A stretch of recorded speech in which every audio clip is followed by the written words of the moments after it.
Well, basketball fans, this is it. Time is officially running out on the 2022 regular season. And this afternoon's game is the last regular season home game for St. Martin's women's basketball. And, well, today it's bittersweet. The Saints will say goodbye to one very special graduating senior who has no doubt left her mark not just on this program, but on this campus and this community as well. Well, good afternoon and happy Senior Day, everybody, and thank you for tuning in today for the final regular season home game of Saints women's basketball in 2022. Alongside Saints Director of Athletic Communications, Austin Burns, I'm Jeff Lucero, happy to be here with you for the live broadcast from Marcus Pavilion today here on a very special day indeed. This matinee game pits the Saints against Central Washington in the first of two with the Wildcats today. Men's basketball action between these two programs tips off about half an hour after the women's game. We'd also like to welcome in any Wildcats fans tuning in this afternoon. Very nice to have you along for the broadcast as well. We will talk matchup shortly here in just a bit. For the Saints, as we just mentioned, one player will suit up for the final time in her St. Martin's career here today. Normally on our pregame show, we'd give you a recap of the Saints' recent games and talk about some of the highlights, some of the takeaways from those games. But tonight, we're shifting the focus to the lone Saints player who will graduate this spring on this women's basketball team in Austin. What an impressive human being she is. Of course, we're talking about Tierney D. Didonis. Sure, she's a great athlete, but much more importantly, she's a phenomenal student. She's one of the 7 players on this team who represents the Saints on this year's GNAC all-academic team. In fact, she's a 2-time selection, having been named in each of her 2 seasons at St. Martin's. And by the way, in case you're curious, her GPA, just a perfect 4.0. And most importantly, she's just an all-around amazing and inspiring person. Austin, you get to spend a lot more time on campus than I do. You get to interact with the student athletes here much more frequently. In fact, I recall a couple of broadcasts ago, you relayed a story about how Tierney interned for you in the athletic department, which I'm sure gave you some great insights to the type and quality person that she is. Talk, if you would, about the impact of Tierney D. Didonis that she's made both on this program and on the entire St. Martin's family and community. Yeah, Jeff, I was really lucky to be able to have Tierney in my office for a semester last year, and she never walked into a game to the office with a frown on her face and a bad mood. She was always positive, always ready to go, ready to tackle new challenges, and like you said, a 4.0 GPA. Yeah. It just speaks to the testament of the. What's that like? All right, yeah, that was not me for sure. I can tell you that. So same. Tierney is just a special individual, and it was really fun getting to know her through that way and just seeing her around campus. I mean, you can tell when she comes into the office, you can hear her. She's just bubbly and exciting and fun. And so, Tierney, being honored here on this senior day along with a couple other Saints as well, in Claire Dingus. Mallory Vavola coming back as well, awesome. Getting her senior day. Emma Reed and Marin Budeman all getting honored here today. So, this is a special crop of players here, and, it's just a magical day for the Saints. Well, Tierney, and it's great that we have those other players. By the way, we're only talking about Tierney here on the pregame show because those other players, of course, still have eligibility left besides Mallory, who is finishing off her graduate program here. I would assume at this point she could have played for this team again, but opted to forego her final year of eligibility and just concentrate on her studies. But yes, hopefully we'll have those other players back in uniform for one last go of it next year with the Saints. And speaking of bright futures, we mentioned it a moment ago, but 7 players on the Saints team were recently named to the GNAC all-academic team. Marin Budeman, Ryan Clear, Tierney, of course, Claire Dingus, Lauren Morris, Janelle Suttelicht, and Emma Reed. Besides Tierney making it in both of her 2 years here, Janelle Suttelicht is also 2 for 2 in her time here so far, while Claire Dingus and Emma Reed were both named to the all-academic team for a 3rd time. Both of them now a perfect 3 for 3 across their time at St. Martin's to date as well. Also, the amount of sheer brain power on this Saints team, it's overwhelming. I will never know what it's like to be as smart as any of the players on this squad. We'll take a quick break as time winds closer to the opening tip of this crucial Saints women's basketball GNAC matchup with Central Washington. When we come back from the break, we will preview the Wildcats for you. You're dialed in for the St. Martin's women's basketball pregame show on the Saints Digital Network.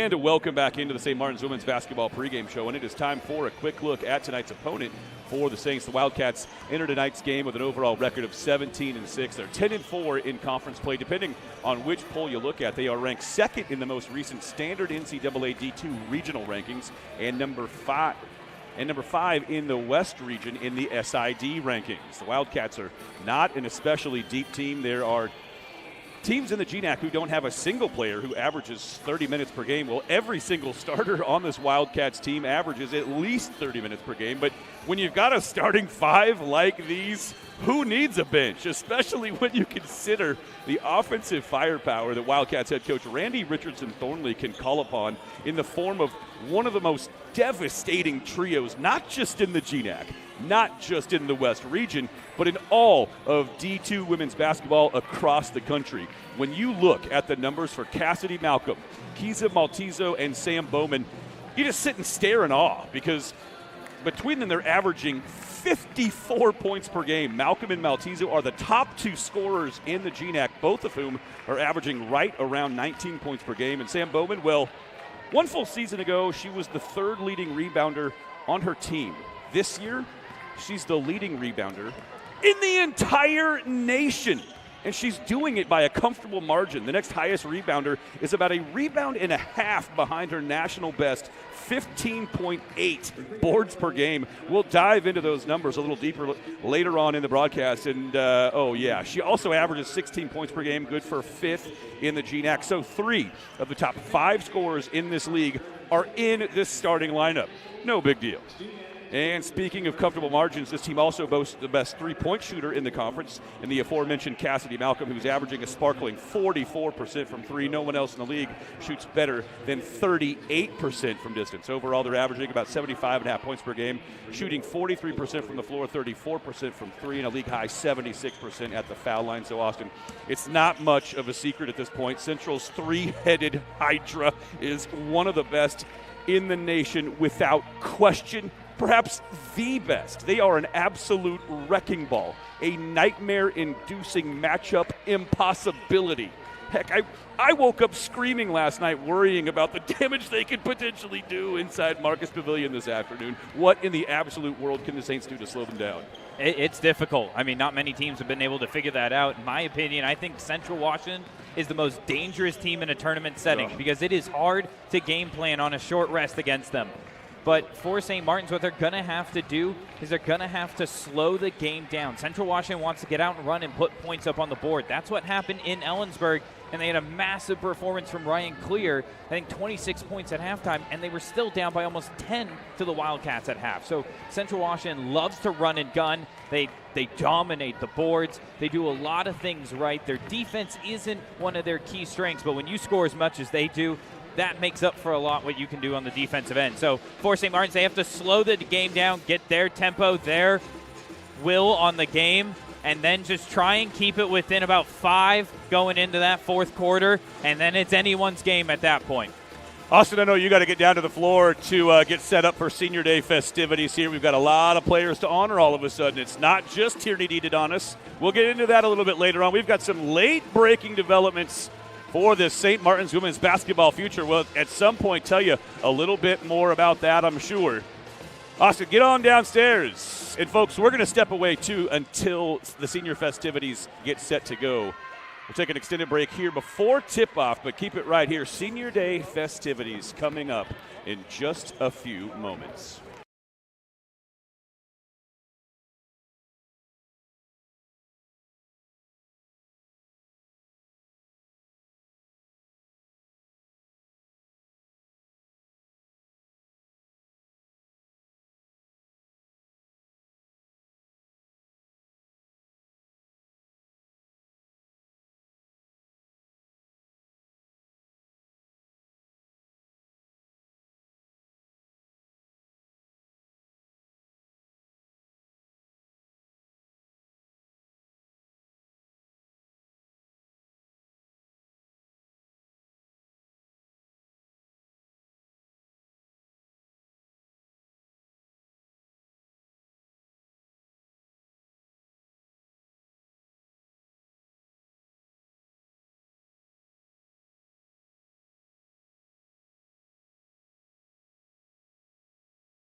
Each has contributed to the history and tradition of the Saints during their time at St. Martin. And we would like to honor their hard work and dedication at this time. Our first two seniors are guards from Arizona, escorting each other, along with Vince and Susan DiDonatis, number 21, Mallory Vivola, and number 1, Tyranny DiDonatis.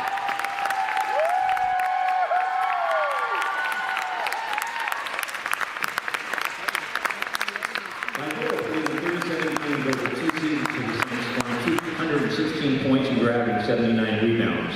She graduated last spring with a degree in communications and currently works as a job recruiter.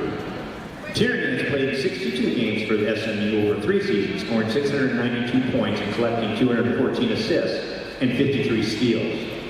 She was named to the two GMAC All-American All-Academic teams with a perfect 4.0 GPA while earning a healthcare management certificate. Ladies and gentlemen, number 21, Mallory Vivola, number 1, Tyranny DiDonatis.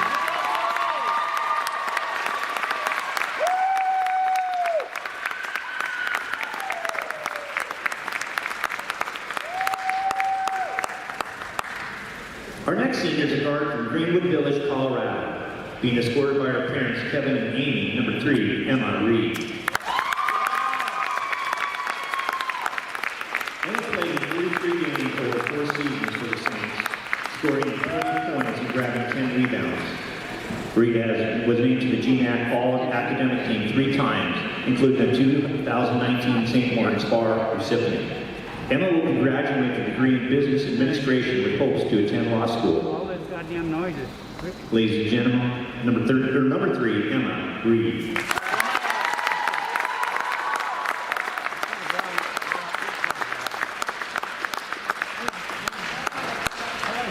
Our next senior is a forward from Spokane Valley, Washington, being escorted by her parents, Tom and Wendy, number 4, Claire Dingus.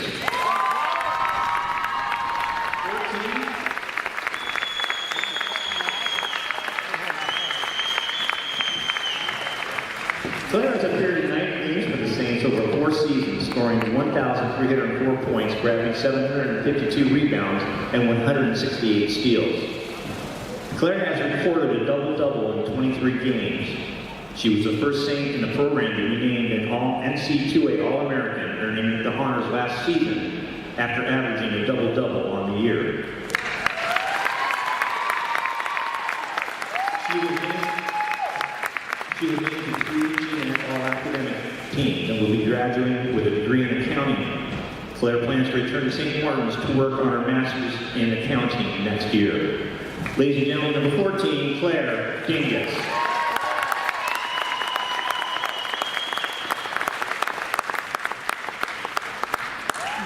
Our final senior is a guard from Vancouver, Canada, being escorted by her parents, Dave and Tracy.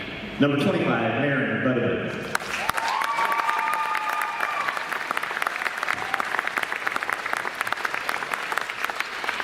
Maren appeared in 24 games for the Saints over 2 seasons after transferring from Cal Baptist. In her career, Butterman scored 105 points along with 70 rebounds and 24 steals.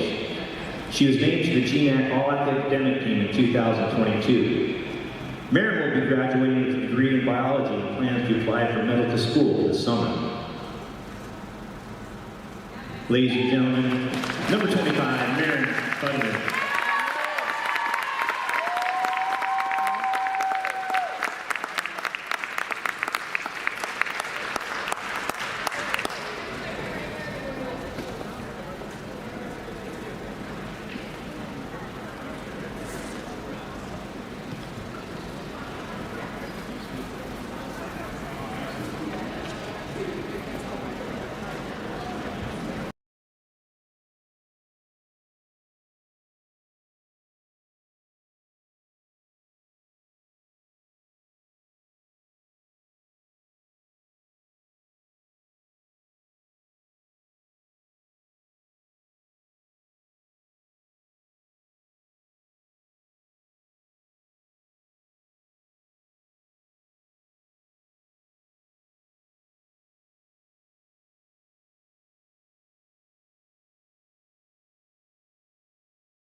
And welcome back inside Marcus Pavilion. That was pretty touching. I'm a little shook right now, Austin. I, for one thing, did not have any idea that we had a few players that were not going to come back despite the fact that they've got eligibility left. Emma Reed, Maren Budeman, and Claire Dingus all not coming back to the program next season. That's a big blow for head coach Christy Martin. It's a big blow for this program. I thought Claire Dingus was going to eventually rewrite all the record books here at St. Martin's, but, you know, hats off to her. She made a decision, the best one for herself. All three of them did, really, and I'm a little awestruck right now. This is a huge monkey wrench in this whole day to a certain degree. I mean, Claire, Emma, and Maren, they all have very bright futures. I mean, you're talking biology, accounting, trying to become a lawyer. I mean, there's some big. We're both going to work for them at some point. I think I've already. It probably won't. Within 5 years, one of them will be our boss. Yes, absolutely. Yeah, I mean. So, no, it's a special day, and so, you know, you just hope the Saints can take this energy, this crowd here inside Marcus Pavilion, and get it going quick. It's going to be a fun one here tonight. Well, you've got the starting lineups in front of you, folks. It is going to be really interesting to see how the Saints, what kind of work the Saints put in to defend the big three of Central Washington. The rest of their starting lineup, Sunshine Huerta and Tori Maeda, alongside Kiza Maltizo, Sam Bowman, and Cassidy Malcolm. It's also unfortunate that the Saints can't call Emma Reed or Maren Budeman off the bench today, both of them having suffered season-ending injuries, and now at this point are career-ending injuries. But, congratulations again to all of the Saints players who have earned their degrees already or are working toward them, and in some cases already halfway to a graduate degree. Claire Dingus, Tierney DeDonis, Maren Budeman, Emma Reed. Is that the list? Who am I leaving out? And Mallory Vavola, who has not been on the active team this past season. Mallory and Tierney, of course, teammates down at Glendale Community College in Arizona, and came to St. Martin's as a package deal for Christy Martin a few years ago. Oh, man, suddenly this is going to be an emotional day. I'm ready, though, Austin. Let's get after it. Our final broadcast here inside Marcus Pavilion for Saints women's basketball. It's going to be such a great game and an emotional day for everyone, and let's play some basketball. Oh, absolutely. I mean, you couldn't ask for anything better than this, Jeff. Saints, they're going to need a big-time win here today, and you're going to have to look towards the seniors, DeDonis and Dingus, to step up big. Well, Sam Bowman getting right to work down low off the Maltizo miss. They win the opening tip, does Central Washington, and they cash on their opening possession. 4.5 offensive rebounds per game for Sam Bowman. 15.8 on the season as Claire Dingus opens the scoring for the Saints with a three from the top of the key, and the Saints with the early 3-2 lead. Oh, and there's Claire Dingus just up top all alone. And she's a good three-point shooter. Even though the numbers have gone down a little bit this year, she's still a really good three-point shooter. Look at Sam Bowman trying her hand from up top. Make that Cassidy Malcolm, excuse me. That three falls off. And the Saints bring it the other way. Ryan Clear on the drive. Works her way down the left side of the lane. Gets all the way to the rack and lays it up and in. Had a nice little height advantage there on Maltizo. Went right at her. Well, and that's exactly what you want to see if you're a Saints fan. Dingus and Clear scoring the first two buckets of the game, getting the momentum started. But there's a good inside move around the long arms of Dingus. Cassidy Malcolm making things happen down low. And you see the Saints now just starting to slow the offense back down. You don't want to get into a track meet here against the Wildcats. That's where they feast. Dingus cut off along the baseline by Maltizo. Now Lauren Morris on the drive. Angles just inside the free throw line. Now Clear pulls up just inside the free throw line. As she was moving right to left, that shot falls off. And the rebound comes out to Central Washington. Maeda steers it the other way. In low, it's Cassidy Malcolm going to work. Has it stripped away. Nearly commits a foul after the Saints got the steal. DeDonis ahead to Dingus. Clear eschews the screen. Angles toward the basket. Now laces a pass back outside for Lauren Morris. Dingus down low. Emily Nelson triggers from 13. Leaves it short. Maeda Could not quite save it in bounds. Stepped on the baseline. So give it back to the Saints with 20 on the shot clock. Well, Jeff, in the pregame, you talked about how the big three for the Wildcats score over 50 points a game. Well, in Ellensburg, that's what Dingus and Clear combined for, and they find each other on the inbounds play. These two can keep up. It's a tall task, don't get me wrong, but they can keep up. They're that good offensively. Dingus with 5 points in the game's earliest stages. And T. Adonis trying to draw the charge. Signaled for it. I think, Jeff, that's what I'm going to miss most about T on the floor. Just, some of the facial expression. You can tell she just loves the game of basketball so much. Tierney is going to be able to do just about anything she wants. I'd love to see her try her hand at coaching because I think she could really she could elevate a lot of younger players' games going forward. She might even have some opportunities to play a little bit, perhaps overseas. Tierney's an exceptionally talented player, and when she puts it all together on a given night, she is a wildly dangerous scorer. Remember, Tierney Adonis once scored 50 points in one of her games at Glendale Community College. She hung a 50 spot, a 50 burger, Austin, on some poor squad back in her community college days before coming to St. Martin's. Now here's Sam Bowman double teamed out toward the free throw line. Now it's a three on its way, and it's good. Tori Maeda found a crack in that Saints zone defense. She made them pay. Game's all tied up, 7 apiece. Well, when that ball goes down low to Bowman, the Saints have to double team. They just have to. And that'll allow Central Washington to swing it out. 2 passes right to the corner. That was good ball movement by Central Washington, reading the Saints defense and knowing where the weak spot was. Maeda draws the foul as she and Dingus collide. Out at the top of the key. Now T. Adonis for 3. Got it, Tierney. Good on her first 3 attempt of the day. Has a point for her family as she comes back down the floor. The Saints now starting things off red hot from the floor. They lead it 10-7. Well, there was a lot of energy in this game during the pregame ceremonies, and they're capitalizing on it right now. You know they're feeling it. Maeda hit from that spot a moment ago. Kicks back to Sunshine Huerta. Her shot won't fall, but she tracks it down.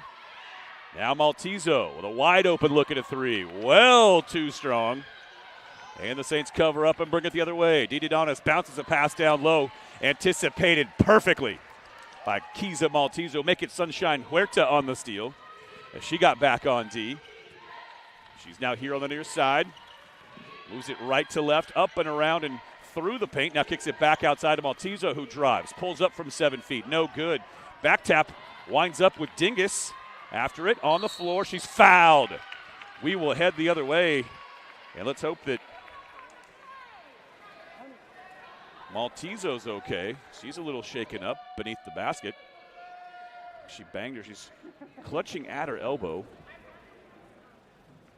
Oh, man, this would be a huge blow for the Wildcats. Maltezo, what a great story she is. She's one of the players that stayed in the GNAC after Concordia College of Portland closed a few years ago. Her numbers kind of gradually went down during her time there. She started off as one of the best freshmen in this league. Her scoring percentages went down from freshman to sophomore, and then from sophomore to junior year. She winds up here at Central Washington for her senior season and has lit this conference up. She is the second leading scorer in the league, and of course the second leading scorer on this team behind only Cassidy Malcolm. What a great player she is. And what a great story she is. Let's hope she's okay. I want to see her in this game, Austin. I want these two teams competing with the best players available to them for the rest of this afternoon. Absolutely. I mean, can't talk up more about her. I mean, what a story. It's tough when you go to a college and you're committed to it and it has to shut its doors. And it just, I can't even imagine what that's like, everything kind of thrown on upside down on you. And so what a great job and persevering. And now she's got a chance to go out here and maybe win a conference title and go deep into an NCAA tournament with these Wildcats. You hope she comes back to the floor quickly. Well, she's up on her feet getting attended to as Ryan Clear spins into the paint. Kicks to Nelson near the baseline. They work it back to the perimeter and reverse it around. Now D. Adonis drifts left to right. Pulls back. 3 on the way. A little bit too strong. Good box out. And back comes Central Washington. This is Jenna Troy handling. She's the player that came onto the floor in Maltezo's spot. And a 3 on the way is good. Sunshine Huerta with the lefty cast. ties the game at 10 about halfway through the first. Yeah, it's second time the moment the Wildcats get that ball down low, the Saints have double teamed, but they've just left the corner pocket 3 wide open, and it's nice ball movement by Central Washington's bigs to not panic, not put the ball on the deck, and get it out immediately. Well, now Tori Huerta, this is an interesting, Maeda. Tori Maeda just barreled through the screen. This is this identical foul that she was just whistled for a couple of moments ago where she went right through the screen of Claire Dingus, got called for just running her over. Did the same thing again, gets called for it again. So she sits with 2 fouls about halfway through the first quarter. Nelson with it, tries to rope a pass down over the top for Ryan Clear, but it's picked off. And now Cassidy Malcolm on the drive. Kicks back outside. Jenna Troy slides to her left, reverses it. Crossing over, it's Huerta. 3 on the way from the near side. From Amanda Sissel, who just checked into the game. It's no good. Long rebound, fought for, finally controlled sort of by Cassidy Malcolm near the central basket. And it will bring us to a stoppage in play after the foul is whistled against St. Martin's. And that one's on Dita Donis. That's her second. And that's a developing storyline all of a sudden for St. Martin's. We'll step away, but what a fun one it's been so far. We're all tied up with about 4.5 to play here in the first.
Well, an encouraging sign for Central Washington. Not only is Kiza Maltizo back over to the bench, she's back on the floor for the Wildcats. So good news for Central Washington. Kiza Maltizo is okay, and she is back on the deck. It's Wildcats possession as we return to action. Malcolm looks inside, finds Bowman, spins to her right, comes back to the left, and pumps in a shot from about 4 feet out. Sam Bowman, she has put together quite a season, Austin. 15.8 rebounds per game. Just an absolutely mind-blowing number. Yeah, I mean, you could have 3 of the top 5 vote getters for Player of the Year on the Central Washington team, but I think Sam Bowman has got that one locked up. I think she's going to win Player of the Year. I mean, those numbers are just video game-like numbers. and you know, she's got a real chance to be an All-American, you know, first, second team All-American with those numbers. You know, Claire Dingus was an All-American last year. Now, granted, not as many programs played, but she had less numbers than what Bowman has this year. Well, a moment ago, we had the 4th foul of the quarter whistled against Central Washington, and that foul before the ball was even inbounded will send the Saints to the line. So 2 fouls whistled against Central Washington in 0 seconds. And it's Nelson who goes to the line after the Saints are put into the bonus. Nelson good on the first. She connects on the second, and we're all tied up again. Central Washington a moment ago had their first lead of the game. That now a race. We're all tied up again. Huerta off the screen. Gets it back. Now Maltizo with the lefty long cast. It's no good. Dita Donis after it, out there with those 2 fouls. Do not want her to pick up her third. And she right guards there, Huerta. Yeah, right there if you're Central Washington. If you get that isolation on Dingus, you want to drive, try and pick up that 3rd foul. What hesitation move from Sam Bowman. Man, oh man, she's a special player. Averaged just 6.3 rebounds in her last full season for this team. 15.8. We'll talk about some of those numbers here a little bit later on. Ryan Clear on the give and go. Slashes to the basket, accepts the pass, and banks home a shot. We're all tied up. This has been a wildly entertaining game. And a travel. Cassidy Malcolm did just lift up the Tootsies a little bit too much off the deck. And she gets whistled for the walk. The turnover gives it back to the Saints. Yeah, this is the first substitution for the Saints. Lowe and T going to come off the floor, and we're going to see Eternity Reed and Josie Matz. Saints only played with 7 on Thursday night. Yep. They got 7 dressed here again tonight, so they are not deep on the rotation, so don't expect a whole lot of subs for both sides here tonight. Matz thought about pulling up for 3 for a moment, had some space. Instead gives it to Eternity Reed. Now Dingus knifes in along the baseline. Her shot sails over the rim. Maltezo the other way. They reverse it back on the perimeter. Amanda Sissel moves right to left. Beautiful pass inside. Bowman finishes off the sweet feed. Maltezo. The defense just collapsed on her as she made her penetration move, and she gave the ball off at just the right time. And, man, these players just connect so well at the offensive end. They are so efficient when they have the ball in their hands. Yeah, I mean, I think that's probably the most underrated aspect of Central Washington's game is that ball movement.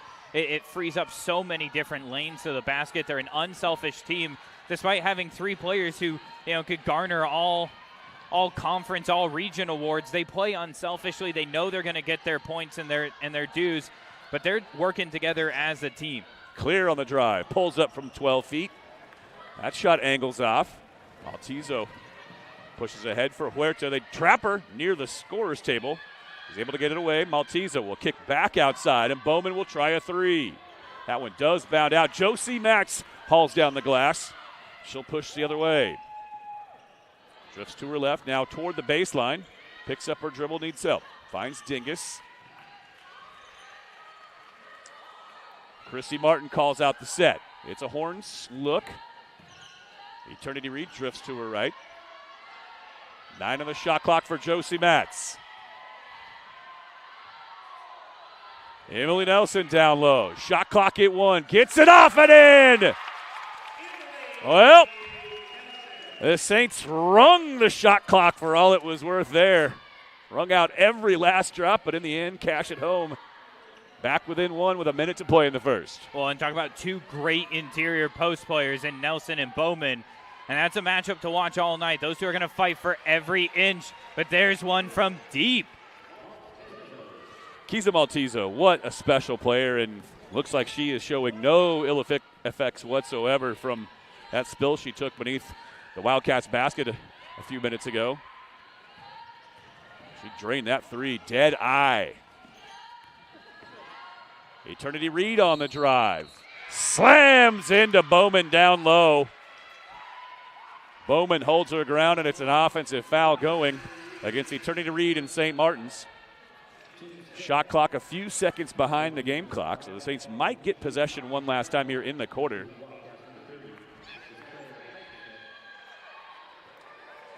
Both teams in the bonus for the rest of the period. Huerta clears the timeline. Matz comes out to get her. Hands it off for Claire Heinschmidt, fresh on the floor for Central Washington. Now Maltezo crossing over, pulls up from 14 inside the free throw line. It falls short. Eternity Reed the other way, winds up turning the ball over. Was trying to pass the ball ahead to Josie Matz, but didn't quite have a handle on it. And shot clock off for the final few seconds. Huerta crosses over. 11-footer in the paint. Whistle before the shot went off, I believe. And we do have a foul called on the Saints in the paint. And that's going to be the 3rd on Eternity Reed, I believe. And it is. So that's going to be her 3rd already in committing the foul. So now they'll go ahead and I think go to the monitor real quick to look at time left on the clock. I mean, maybe maybe 0.2, 0.3 of a second. So that's a hard foul right there to give because, again, the Saints only 7 players suited here tonight, and you already have Tierney with 2 fouls, and now Eternity picking up the 3rd foul. Didn't see a lot of contact inside either. Tizo had a good look at it.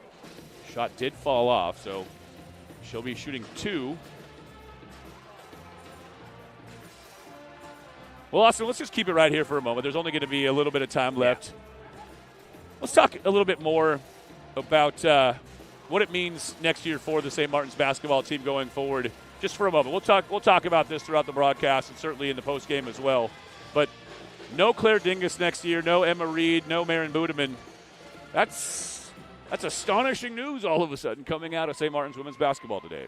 Yeah, I mean, they got a lot of building blocks for the future. Sure, Lauren Morris, Emily Nelson, Ryan Clear. You know, those are 3 starters that are returning. Josie Matz will be in, and Eternity Reed.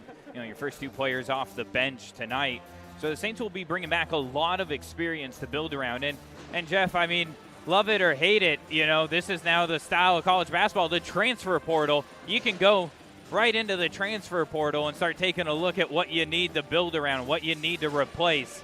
And so the Saints, you know, they've already signed some really big recruits coming into this year, and they'll have opportunities to play next season as well. So, you know, for the Saints, I expect them to reload immediately and go right back at it. But it's never easy when you lose a senior leader and a point guard and your all-around best player in Claire Dingus. That's always going to be difficult to replace in one offseason. On the other side for Central Washington, in case you're curious, 2 seniors on this team, Kiza Maltezo, the transfer from Concordia, and Cassidy Malcolm, who has played all 4 years. She's a hometown girl. She grew up in Ellensburg, went to Ellensburg High. Great story about Cassidy Malcolm, too. She has completely transformed her game. A full season ago, she was a 23% shooter from three-point range. She now leads the conference. She has doubled that number. She's up around 45% for the season, becoming now the 2nd straight player for Central Washington after Taylor Marks did it a couple years ago to lead the GNAC in three-point percentage, and it's about an identical number for those 2 players, by the way. We'll talk more about them and all the players playing here tonight. We've reached the end of the first, and Central Washington leads it by 6.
Second quarter action begins right now. Saints with possession, moving right to left on your radio dial. And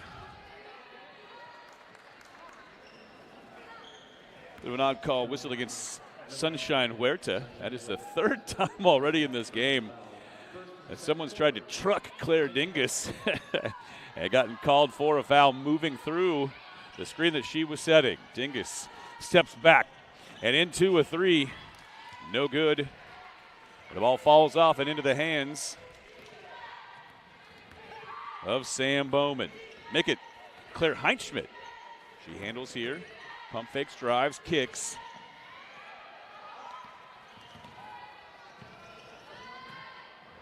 That leaner won't fall for Amanda Sissel. Loose ball foul whistled against Central Washington, so 2 fouls already on the Wildcats in the first 37 seconds of the second quarter, and they'll bring 2 players back onto the floor. Tori Maeda and Kiza Maltizo quickly summoned back to the deck for the Wildcats. Jeff, laughing a little bit. Lauren Morris nearly volleyball set that ball back into her own net. And teammates looked at her and kind of, ooh, that was a close one. But, talk about another player, great personality. Lauren Morris, just always coming up, talking to us pregame. Yep. Another amazing Saint. And it's always great to see just all around what these student athletes do, not Claire just Dingus on the court. Goes right up against the Claire for the other squad, Claire Heinschmidt. And it's advantage Dingus in the battle of the Claires. Tierney fights through the screen. Ryan Clear picks it off. Crossing right to left, left to right, right to left, spins, kicks. Morris now back to Ryan Clear. Didonis in the corner. Drives. Rips a pass back outside. Sets up Clear for three, but it's short. Dingus after it, able to save it off of a Central player. So keep it with St. Martin's after the hustle play by Claire Dingus earns them the extra possession. Yeah, that's what you're going to miss most about Claire, plays like that. I mean, there's no doubt she can score and rebound, but it's just the 100% effort all the time on the floor. That's what gives the Saints another opportunity here. Didonis gets the play set from Christy Martin, head coach of the Saints. It's that horn set again. They leave it for Morris at the top of the key. Now Didonis skitters into the paint, hands it off for Nelson down low. Pump fakes right, goes left. Shot too strong. Rebound saved back in bounds for Central Washington, and Maeda will trot the other direction. Maltiza in the corner.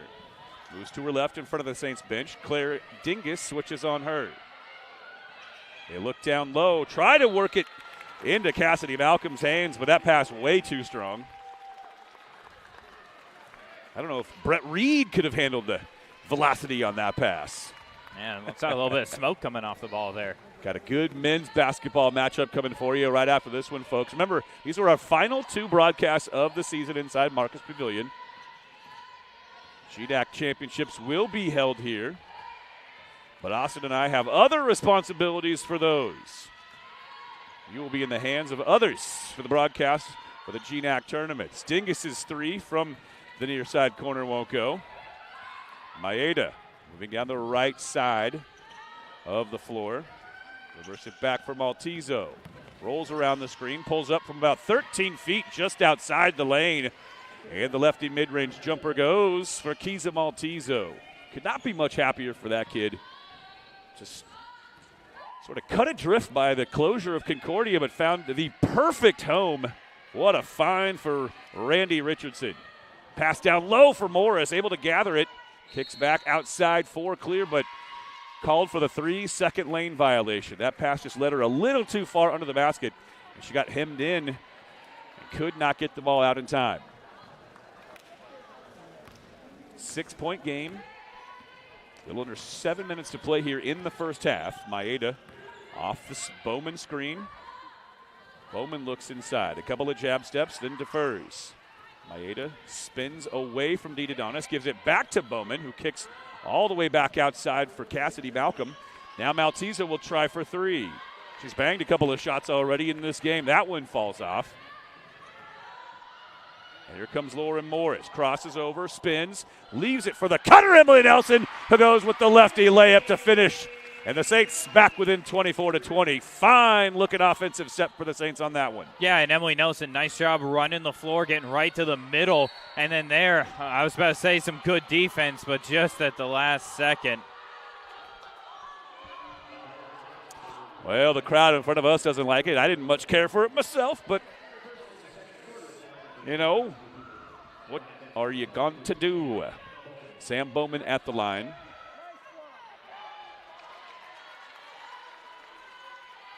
Well, Jeff, even though Central Washington, I felt like they've been the better team here tonight to start, it's just a 4-point game.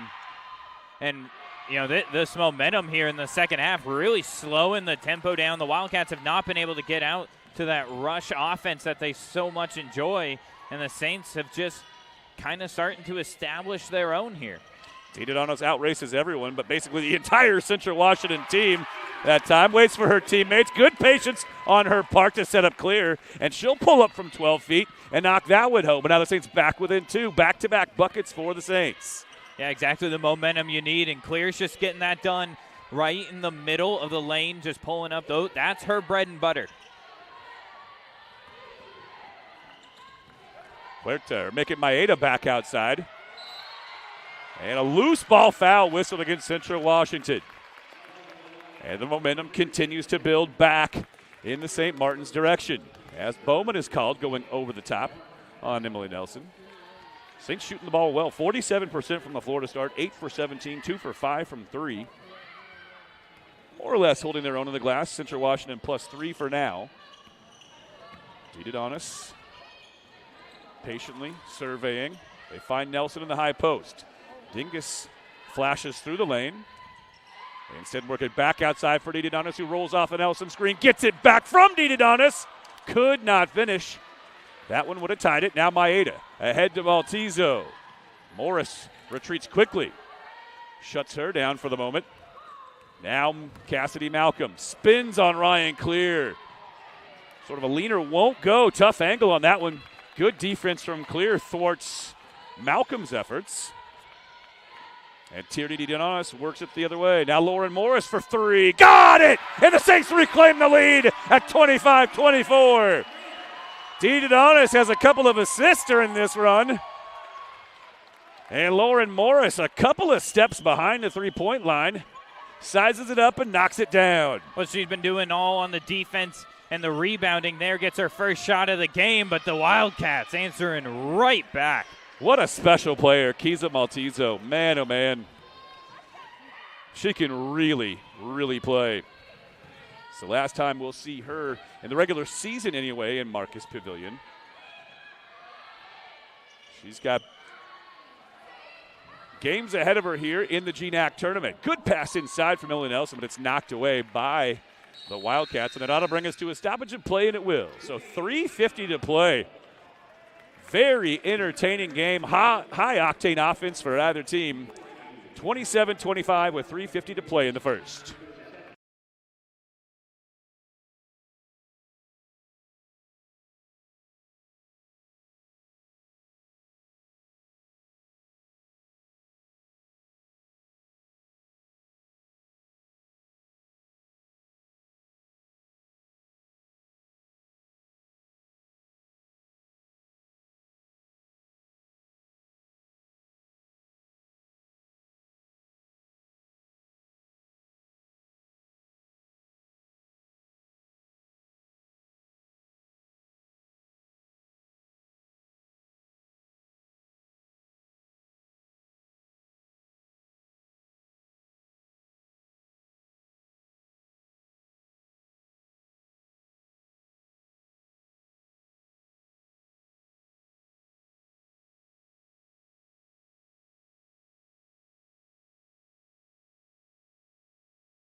Very good game so far here in Marcus Pavilion on Senior Day, where the Saints will be saying goodbye to some very special players here. A couple of them on the floor to start this possession. Claire Dingus and Tierney Didadonis. Entry pass comes, inbounds I should say, from Morris to Didadonis. Shot clock winding down. They got to get a shot off. Dingus does along the baseline and feathers it home. Ryan Clear thrown us under for the moment. She hobbles back up the floor. Looks okay as she recovers on D. Forces the turnover.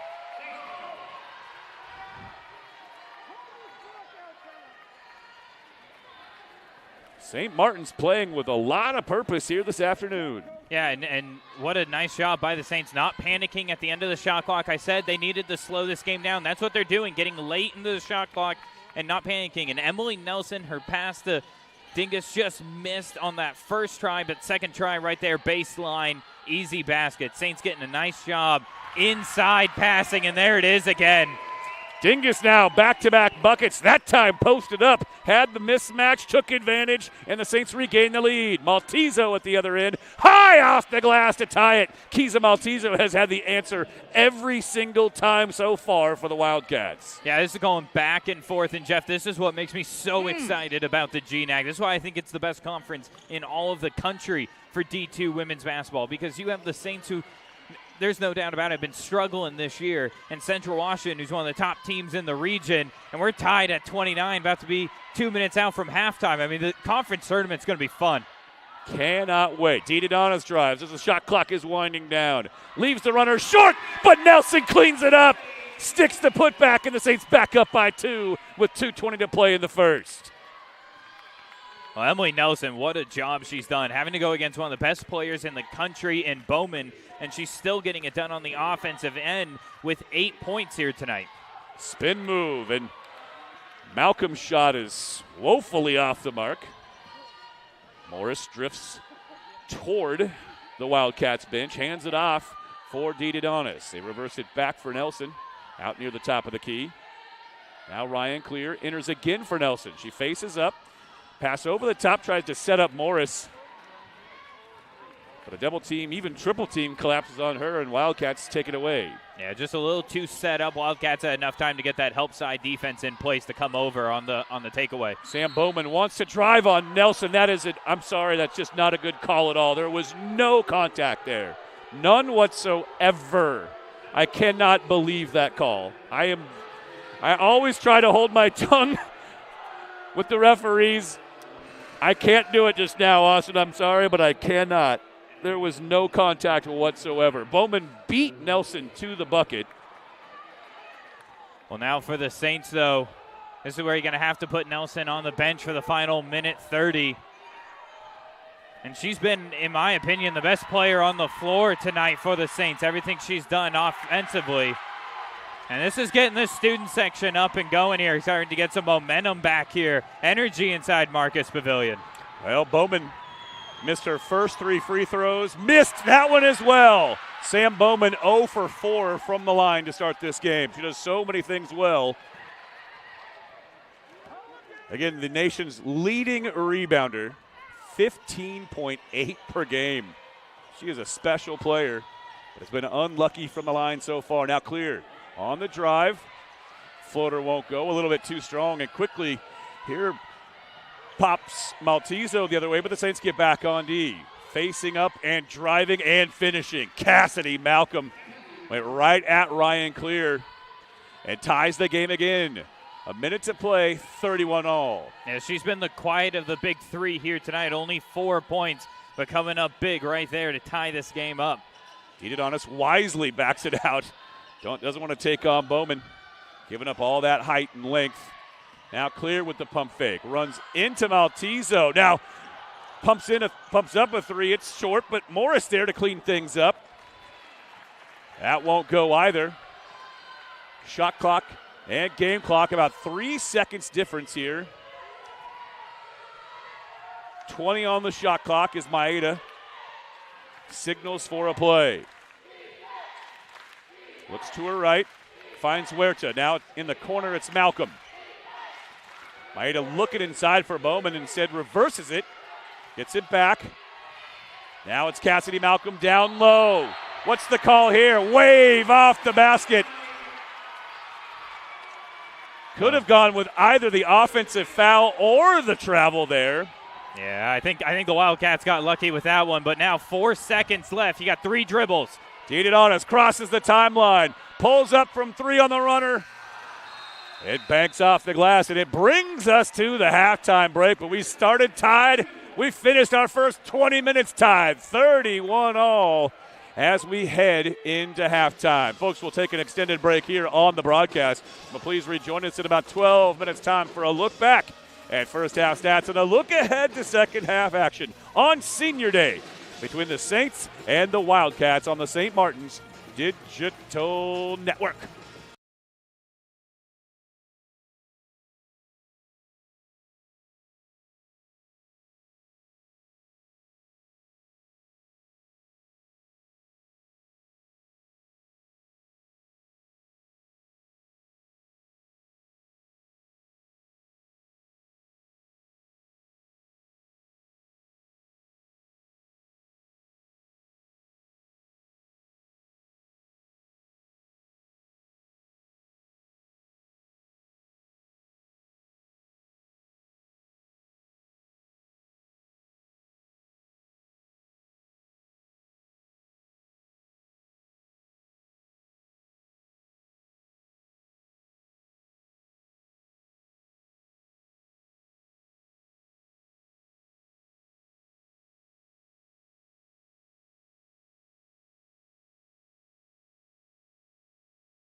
And welcome back inside Marcus Pavilion for the St. Martin's women's basketball halftime show. It's Jeff Lucero and Austin Burns here you for the final women's regular season home game in 2022 for St. Martin's basketball.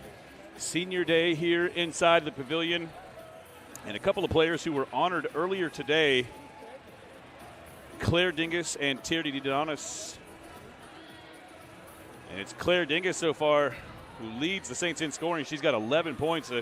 Actually leads both teams in scoring on 5 of 7 shooting from the floor.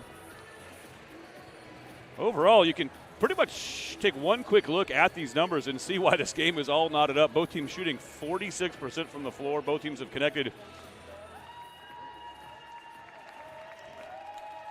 Well, each team has had, the Saints have hit 3 of 8 from 3. Meanwhile, Central Washington 4 for 11. But Austin, for the first 20 minutes anyway, this game has been played to an absolute standstill. Both teams have shown sparks of brilliance. They both have stalled out a little bit at the offensive end, but that's just because they're both pretty solid defensive teams as well. They're both teams basically doing about what they were hoping to do today so far. Yeah, I think in that first quarter we had a lot of offense, a lot of emotions being played out right there in the first few minutes, and teams were connecting. And then it kind of got into the game plans there in the second quarter and slowing the game down, driving at each other. Fouls are going to be something to watch for as well, especially for the Saints. Yep. But right now you couldn't have asked for a better start to this game for either side, 31-31. I mean, this is fun, Jeff, and especially with the student section, this atmosphere inside Marcus Pavilion here tonight. You got to love it. This is what college basketball is about. Well, we're just a couple of moments from getting things kicked off here in the second half. Remember, this is the first of 2 games here today from Marcus Pavilion between Central Washington and St. Martin's. We've got men's basketball action coming up about half an hour after the conclusion of the women's game here today. Starters back on the floor for the Saints, and it looks like for Central Washington as well. It's Wildcats basketball clad in the road black uniforms. As the second half gets underway, Central Washington now moving right to left on your old-timey radio dial. They quickly look inside for Bowman. Good defense by Nelson. Maeda has nowhere to go. Gets it back. Now it's Bowman on the repost. Kicks it back outside. Now to the corner for a Malcolm 3. Too short. Well, bounce around for a moment. Now Lauren Morris able to track it down. Onto the Wildcats basket. Outlet ahead for Dingus. Didonis looking inside. Instead, rolls around the Lauren Morris screen. Morris drifts to the near side wing. Comes to get it from Didonis. 12 on the shot clock as Ryan Clear takes the handoff. She drives the left side of the lane. Double team comes to meet her. She pulls up from about 6 feet. And Central Washington comes away with it. So an empty trip for either team to begin the second half. We remain tied at 31, a minute into the second half. A blocking foul whistled against Claire Dingus. That one could have gone either way. Cassidy Malcolm started her move.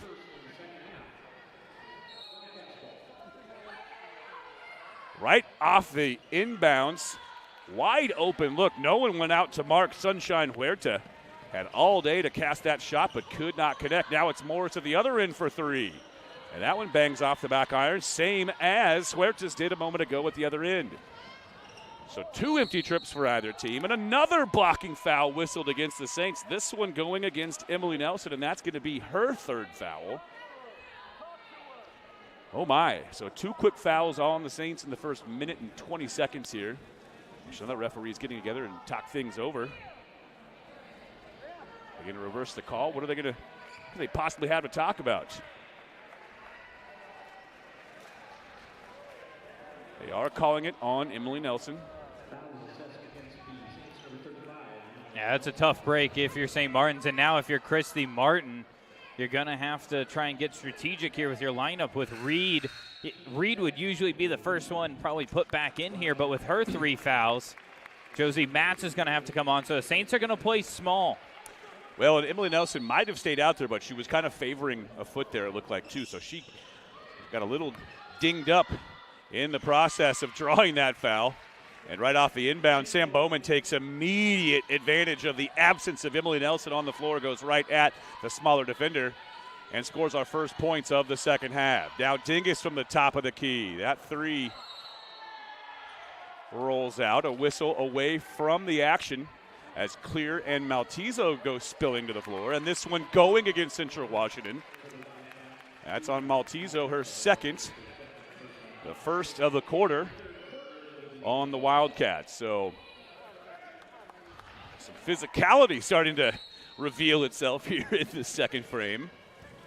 Dididonis waits for Clear. Another collision, and both players shaken up, Morris and Maltezo. Meanwhile, Josie Matz laces a three, lines it up, and drains it. Oh, man, this is a tough break for Maltezo, who, remember, had to come off the floor early in the first half of our game this afternoon. She and Lauren Morris, that was just purely incidental contact. Morris turned, ran right face first into Maltezo. Maltezo's one tough kid. She's back up on her feet. A little shaken up, but hopefully not too much worse for the wear. She works her way back over to the huddle. Now, the referees are over-reviewing this one, but I think they're going to find that those players just happened to be in the wrong spot at the wrong time. I hope that's what I saw anyway, was just two players just turning, just bumping heads basically, just sort of coming around a blind corner basically and just slammed right into one another. Hopefully that's the decision they come up with.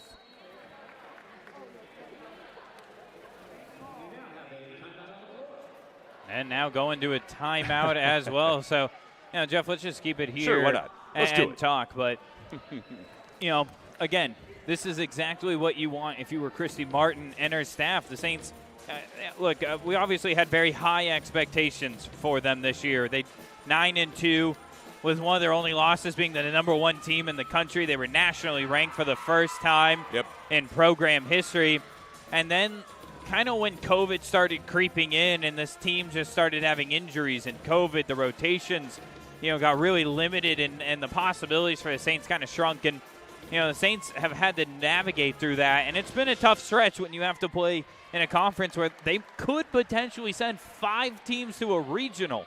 I mean, that's unheard of how good this conference is. And so the Saints, having to navigate through all that. But again, when you get a conference tournament at home on your own floor, you just look to try and build some momentum down the stretch, get healthy, get ready to go, and make a run for that conference tournament. And we know the Saints, they got a lot of talent on the floor. And with Claire Dingus and Tierney Dididonis, done after this season, they wanna upset some bids there and sneak their way into a regional and maybe hang a banner. Well, the referees coming up with the same observations that I drew from that whole fracas a moment ago. Saints picking up pressure in backcourt for the first time here tonight. But yes, just incidental contact, just basketball players playing basketball. Morris and Maltezo. Now it's Bowman down low. Couldn't get it to go. Gets her own, puts it back up and in. Again, Bowman without Emily Nelson down there to sort of keep her at least a little bit more in check. It's really hard to keep her all the way in check, but without the presence of Emily Nelson, Sam Bowman with a lot more room to roam. Dingus in front of her own bench, circles back outside for Matz, who hit a three a moment ago. Draw the Saints within one. Actually gave them the lead. And now Clear on the drive. Gives the Saints the lead again. It was Matz with 2 players lying on the floor injured who hit the three while everyone else was kind of standing around. Good heads-up play from her. Now she sets up Clear at the Saints' end. And she bangs home a couple of more. Now Huerta from the corner. Got it. In front of her own bench, right in front of the Gatorade stand over there near the baseline. She likes that corner three. Now Dingus with the mid-range 16-footer. Well, how about Back that and pass? forth we go. How about that pass from Tierney? Almost the full length of the court on a dime to Dingus, just catch and shoots. I mean, great passing right there from the senior. Maeda gets it back. Wide open look at a three. Looks good, but it's too strong. And Lauren Morris there for the weak side rebound. Outlet ahead to Dididonis. Ball fake, gets to the rack and lays it in. What a play in transition from DeDonis. Beautiful ball fake just to create enough separation to give her the angle to get to the rack. Well, and it's, again, that's just what Tierney does. She's a spark and has that great pass, and you can just see the motor starting to go up to another gear, makes the play there. And now the Saints, they're going to have a tough answer, though, here. Bowman down low. She's a tough answer, but there's Malcolm actually drawing the foul first. But Bowman was creeping in. She was getting ready on that weak side to come over. Well, that's the third on DeDonis. Third on the Saints here in the quarter with 6:14 yet to go in the third frame.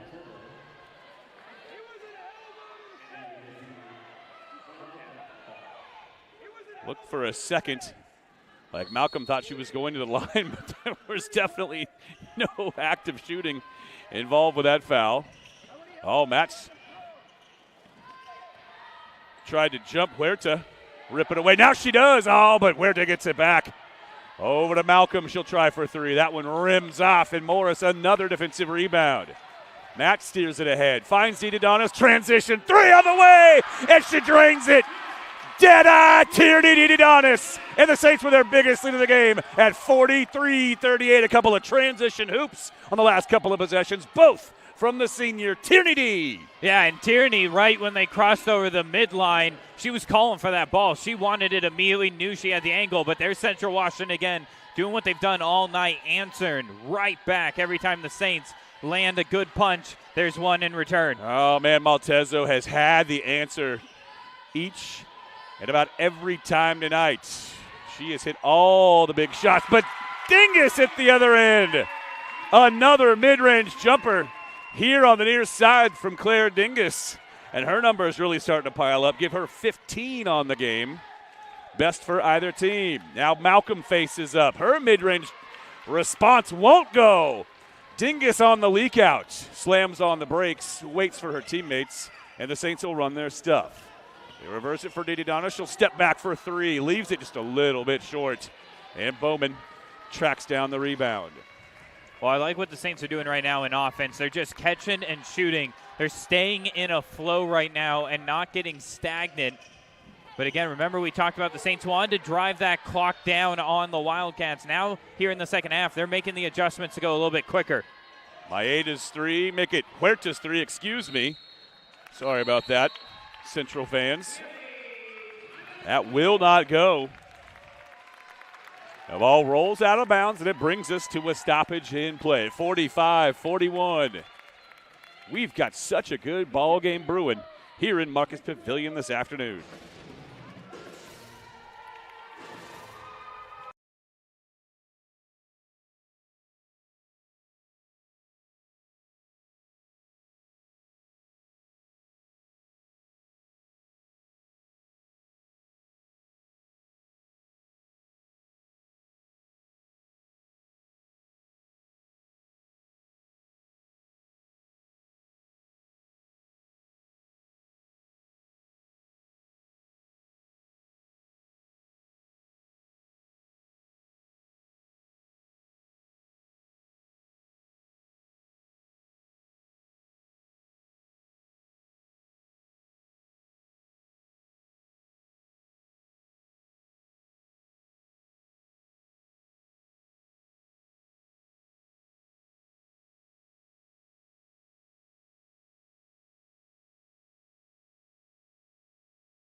(45-41) our score.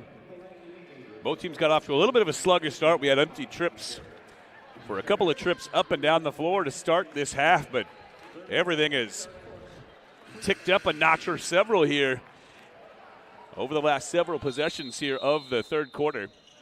Saints with a 4-point lead and possession as we are back to GNAC action. Senior day inside Marcus Pavilion. DeDonis skips around the screen now. Steps outside the elbow extended. Now Dingus on the drive. Let's fly with the leaner. It won't go. Tapped around. Last touch by Sam Bowman beneath the Saints basket. So keep it with the Saints. And a fresh 20 on the shot clock. Lauren Morris triggers the inbound. Tries to post up.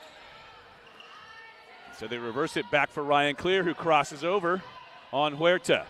Back to Dingus. She'll try for a three. No good. Morris after it, but she's over the back on Maeda. And that's the 4th foul on St. Martin's, so the 2nd of the game on Lowe. And Central Washington in the bonus for the final 4 minutes of the 3rd. Yeah, it was St. Martin's going to his zone defense. The Wildcats have not been able to get that ball down low to Bowman, but here they go there finally on the isolation. Help defense a little too slow for the Saints, and that puts Morris in a tough spot. Not much she could do there, and picks up the 3rd foul. That's what I was expecting the Wildcats to go to. They hadn't done it enough since the Saints had to switch that zone D, and they make use of it there. Well, credit Randy Richardson, who has just turned all the right knobs for this team all season long. She knows that Emily Nelson is not on the floor, so she is essentially directing her offense to run it through Sam Bowman down low. If the shot's not there, she'll kick it out. She's done it a couple of times.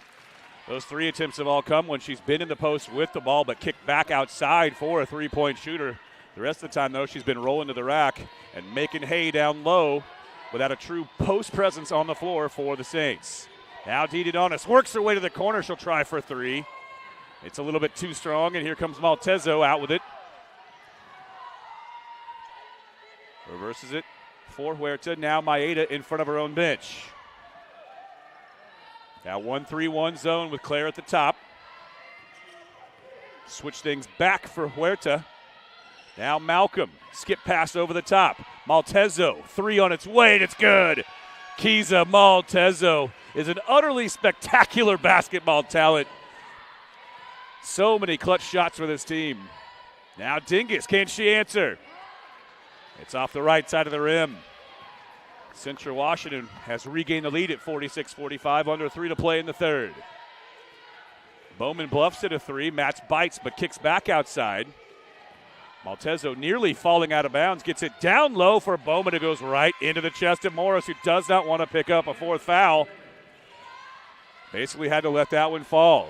Yeah, nothing Morris could do, just stand your ground, but Bowman at 6'3", she's going to be able to go right up and over. Easy shot. The Saints cannot let Bowman get that low, because then it doesn't allow any angle for help side defense. Dingus, though, rips the 17-footer. Nothing but twine on that. Christy Martin jumping up and down, calling out for the defensive set after Claire Dingus gives the Saints the lead again. Seesaw affair in Marcus Pavilion this afternoon. And what a game it's been. Bounce pass sets up Maltezo again. That one she cannot finish. And now here's Dingus. Dee Donis on the run out. Reverses for Matt. She'll try for 3. It's off the mark. And a foul on the floor called against Sunshine Huerta. She was doing what she could to box out Matz. Credit Matz for staying active on the offensive glass. Morris, actually. Was it Morris? Pardon me.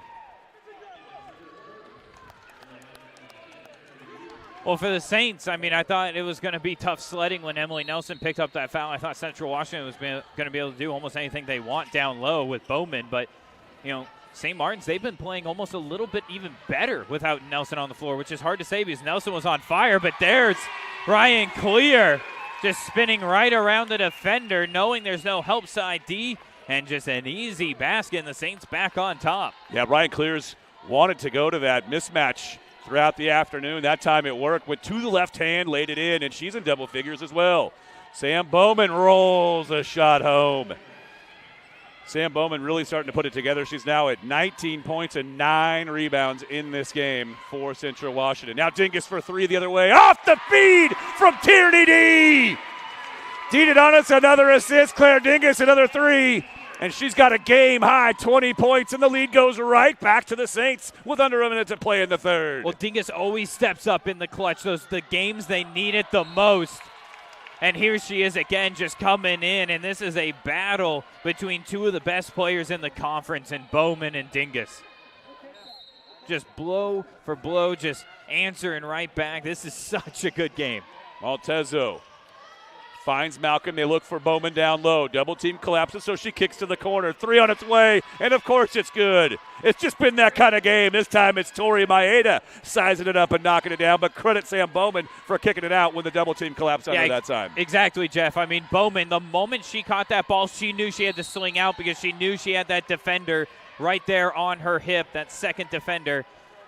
And so, again, ball movement for the Wildcats, just A+. They move the ball so well around the floor. Well, that foul whistled against Maeda. That's her third and the team's third. Central's in the bonus. Wildcats with a foul to give. Dingus for 3 here again. Bit too strong. Maeda covers up. Maltezo crosses the timeline with it, and the Central will settle things down. The shot clock off for the final 17 seconds of the third. 1 point game. Man, oh man, I cannot wait to see what's in store in the fourth quarter, but we've got a possession to go. Now Maeda starts her move.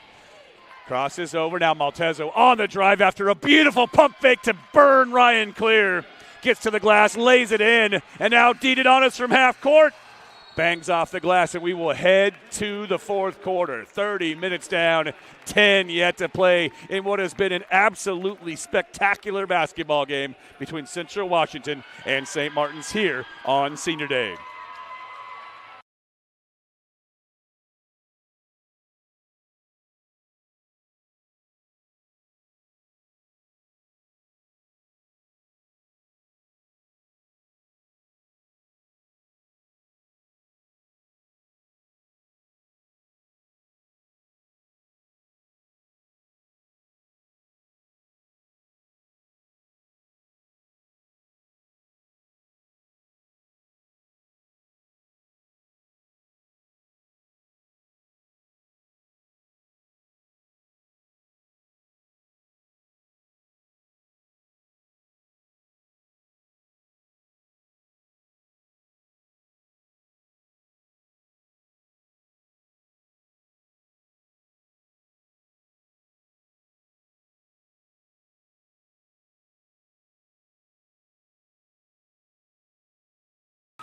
Well, welcome back inside for the final 10 minutes of regular season home basketball inside Marcus Pavilion for the Saints women's basketball program. And Austin, I want to quickly get to these numbers while we've got a chance before we get underway.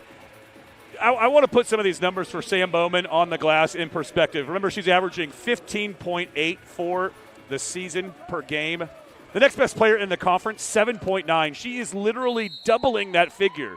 The second place person in the conference is averaging 7.9. She's averaging double that figure at 15.8. If you just counted her defensive rebounds alone, she'd still be leading the conference by 3.5 more. She's averaging 11.3 defensive rebounds per game. That's still 3.5 better than the second place person in the league. If you took her offensive rebounds out of the equation, she'd still be 11th in the nation in rebounding with 11.3 per game. That's how good a rebounder Sam Bowman is. Those numbers just make my brain explode. I mean, and you talk about the progression. That's a lot to do with her and the coaching staff, working through all that time, in COVID, harnessing her game, reaching that max potential. And it's all coming together here this year. And Bowman, I mean, again, I don't think there's another player in the country who can match up with Bowman. I really don't on the rebounding glass. And so when that gets to tournament time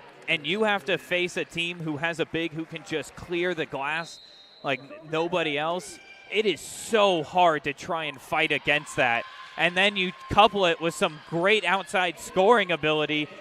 I mean, this Wildcats team, to me, they are the most dangerous team in the region. One of the things I've noticed about Central Washington today, too, they're so good off the inbound. All these set plays right off a play out of bounds. They have got so many great ones. Emily Nelson at the other end can't get her wide open putback to fall. So the Saints scoreless here through the first minute of the fourth quarter. Maltezo scored the first points of the frame for the Wildcats. Their lead now sits at 5. One of their largest of the night. They've got possession. Kiza Maltezo has been absolutely brilliant this afternoon. Sam Bowman's putting up the numbers, but Austin, she's having a ridiculously disappointing on the glass. Just 9 rebounds. Are you kidding me, Sam Bowman? Get it together. You're not even anywhere close to your season average of 16 per game. I mean, yeah, imagine being, 20, 10, and 5, and it's actually a kind of a down night for you. I mean, who? We hadn't had a held ball the entire game, but we've had 2 in about the last 25 seconds, both of them right underneath the Wildcats basket. This one gives it back to the Saints on the alternating possession. Of course, hope you all heard my sarcasm dripping off of that last statement. Sam Bowman again putting up just silly numbers here tonight. But you know what? Emily Nelson back on the floor, and already you can tell that Bowman just is a little bit more uneasy moving through the paint. She did not have a good look at her last shot a moment ago, and that was all because of the defense from Emily Nelson. Meanwhile, Ryan Clear tees up a 3 and buries it, and it pulls the Saints back within 2. That is a huge shot for the Saints. They were listing a little. They'd taken a shock on the job, but they now pull right back within a single possession on the very clutch 3 from Clear. Now they force the turnover. Eternity Reed wants to run, gets it ahead to Dinonis, gets to the rack, lays it in, and we're all tied up again. Huge answer from the Saints. First the 3 from Clear, then the turnover at the other end sets up Dinonis on the run out. And now Central Washington wants a timeout. I said in the pregame, the Saints had to be within 5 going into the 4th. They were, and now it's anyone's game, and they are riding the momentum of this crowd and coming up with big plays. But Ryan Clear, that 3-pointer, huge, because Dingus had been doing a lot of the heavy lifting in the third quarter. Saints needed that second player to step up, and Ryan Clear with a big-time 3. Huge fist pump as well from Christy Martin. She's an emotional coach on the sideline. You see her all the time pleading with her team to carry out her instructions, but you don't often see that kind of unbridled just intensity. I mean, she is fired up right now as much as anybody, and certainly more so than anybody in this room. I mean, we're fired up, sure. Can you imagine being the head coach of this team, watching them just compete and just put blood, sweat, and tears on the floor over the last 32 minutes and 15 seconds? Man, this has been such a fun game, Austin. I'm trying to remember the last time the two teams played at such a high level against one another in this gym, and I'm having trouble sorting it out. This has been such a spectacularly played basketball game, really, by both teams. Yeah, I think for the Saints, this has been their best conference game of the year so far, at least here at home. I mean, the energy and how well they're playing, and again, the Central Washington team, very good team. And so this has been a lot of fun. He's 7:45. I kind of want him to go by pretty slow because this has been a lot of fun. I don't want this thing to end. Well, Central Washington basketball after the timeout. Let's see what Randy Richardson drew up in the huddle. She's got Malcolm popping out. They set up Bowman down low. Dribbles into a double team, and her shot falls off. Eternity Reed with some very useful weak side defense, some help side defense. Now Dingus beneath the basket. Tries to go to work on Malcolm. Reed gets a hand on it, but it comes out to Central Washington. Maeda. Now a look from distance for Sunshine Huerta, and she buries it. My goodness. Big-time 3 from Sunshine Huerta. And it's back to a 3-point lead for the Wildcats. And just more unselfish basketball. 3 passes around the top. You work it around, stretch the defense, and you're going to get an open shot. Clear pulls up near the baseline. Shot too strong. Dingus beneath the basket. Her shot blocked by Bowman. Ball batted around, finally comes out in the hands of Tori Maeda. Now Maltezo looking inside for Bowman. Drifts to her left, no good. Make it Malcolm. And it's been a frustrating night for Cassidy Malcolm. She's got more turnovers than points. Dee Donis bounces it inside, a transition for Dingus the other way. Another assist for Dee Donis. She's got 7, and credit to Claire Dingus now with 22 huge points for the Saints. Maltezo for 3. Too strong. Bowman the offensive rebound. Barrels through Eternity Reed. No call. We play on. Now Malcolm for 3. Again, she cannot connect. Now Dee Donis on the leak out.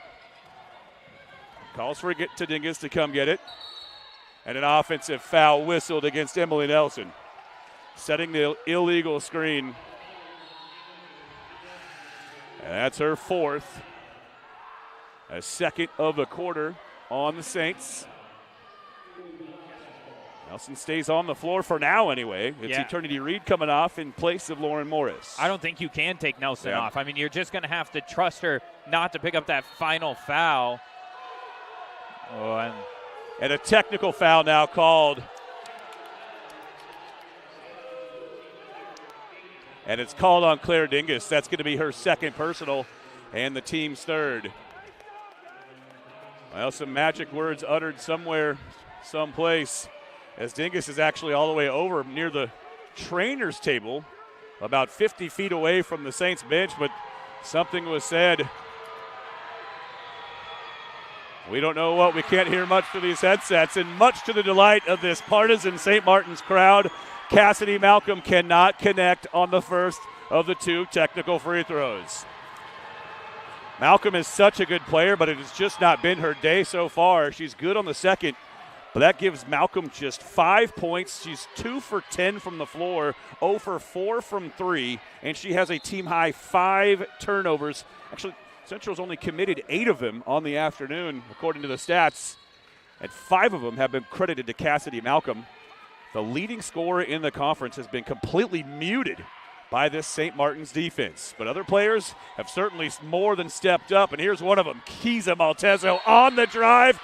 Wave off the basket as Nelson comes out, draws the charge, and we're going the other way. Emily Nelson is fired up as she peels herself back up off the deck.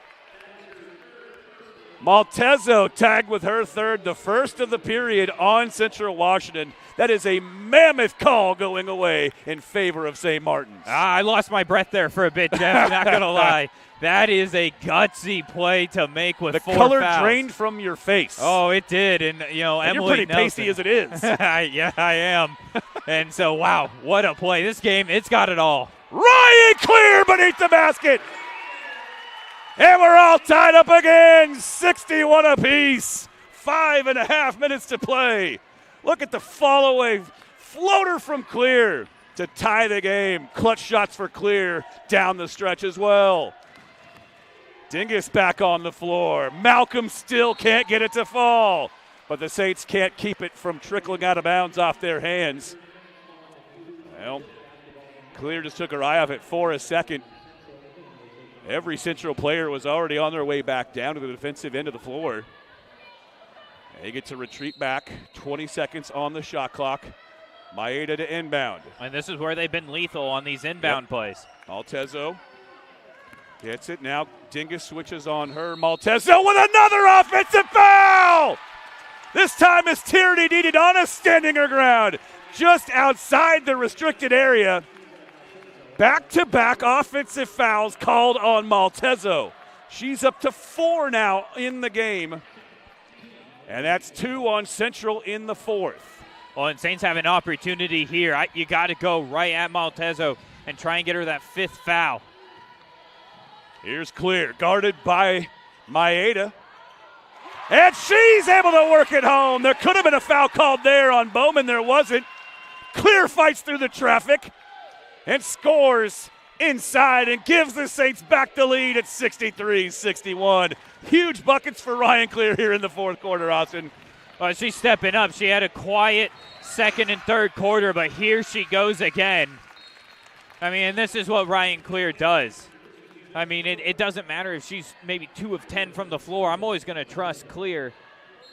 She's going to get it going. She's one of the best players in this conference and showing it here tonight. Well, we waved off the media timeout when Randy Richardson called one a while ago. Now they kick outside, a wide open look at a 3, and it's good. My goodness. How about this game? This time it's Tori Maeda squaring it up.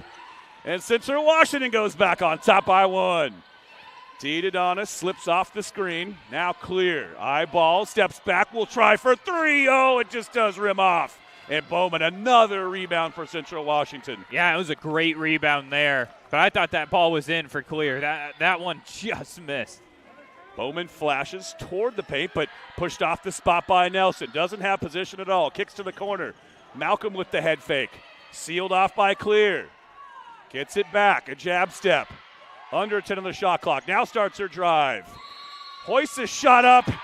Claire Dingus stepped underneath her. I believe that's a pretty good call, actually. I don't think Dingus had good possession by the time Malcolm had left her feet. Yeah, just slid in at the last second. Had picked up a couple charges in a row, and you're hoping to kind of keep that going. And the Wildcats fight through and finish the play as well. Well, you know, big players make big plays, and Cassidy Malcolm, who has been basically just shut down all afternoon, just made a huge play for her team. Now it's back to a 2-possession lead for Central Washington as Malcolm converts the conventional 3-point play. Didadonis off the Dingus screen. Dingus goes down to set up down on the blocks, tangles with Maeda, and that's her 4th. And Christy Martin will call for a timeout from the Saints bench. 23 seconds on the shot clock. Ball out of bounds to St. Martin's.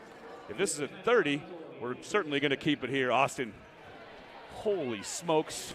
I am just in love with this game. It's been amazing. I mean, this is exactly how you want to start off the final night of St. Martin's home basketball. And, Jeff, you know what's amazing? This could be a matchup in just 2 weeks in the conference tournament. I mean, there's a very good possibility these teams face off for a 3rd time. I mean, and that's what makes the conference tournament so great, you know, especially with all 10 teams getting in. Hat off to whoever's going to be able to pull off a championship, because that is a gauntlet to go through. But it is, yeah, it's anybody's tournament. It is. I mean, it really and truly is, for the first time ever, with every single team represented in the conference tournaments. Really and truly, it is anyone's tournament to take. I cannot wait to see how things unfold. Yeah, but here you go. Last 3.5 minutes. Saints almost got a look right there to clear, but she's been the hot hand here, but Dingus has been your best player. Last touch by the Wildcats, and you got to think the ball has to go through Dingus at least once on the possession. Exactly 3.5 to play. Saints keep possession. 16 on the shot clock. Didadonis gets it into Morris, gets it back. She'll circle back up top, out between the circles near the timeline. Couple of screens come out. She goes off the Dingus screen, rolls to the rack, draws contact. Bowman called for the foul, and Didadonis will go to the charity stripe. That's a heads-up veteran play, just trying to get in close, in tight around the basket. Bowman just slid her feet. A clear block on that one.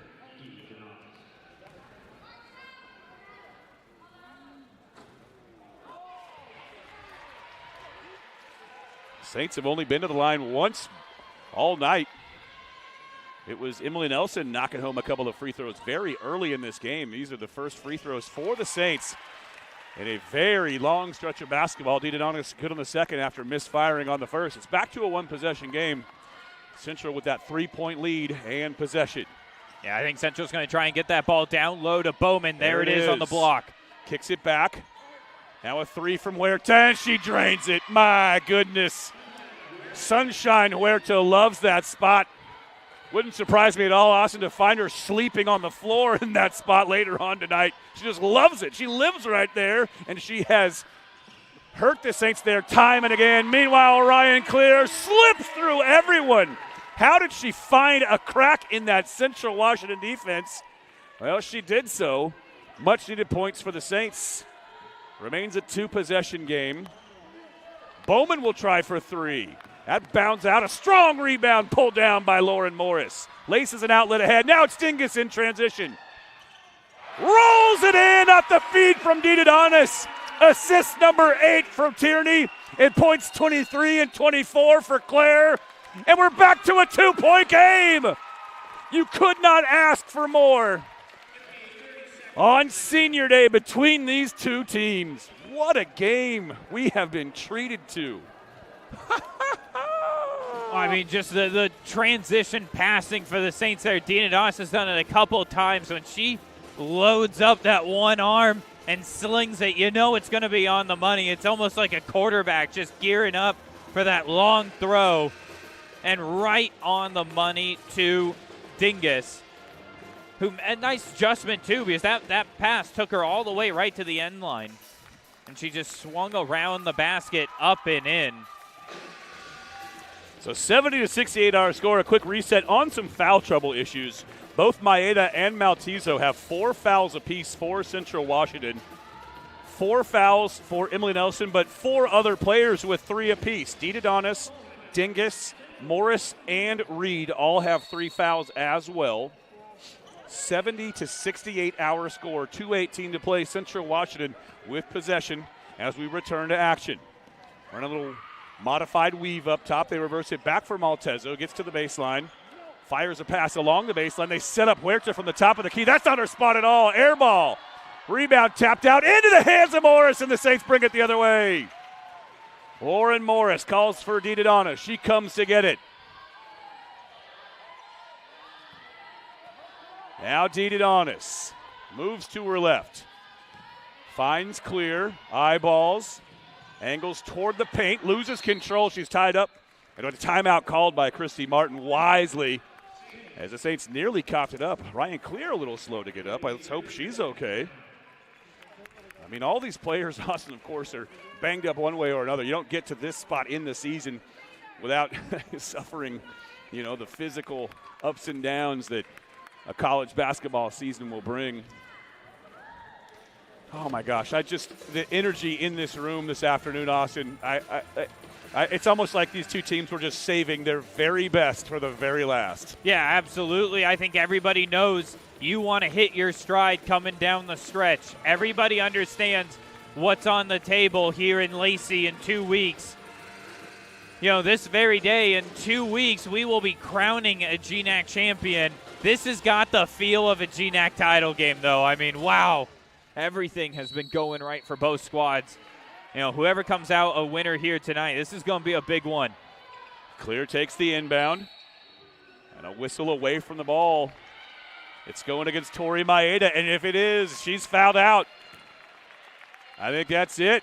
Tori Maeda is already on her way back to the bench. That's her 5th.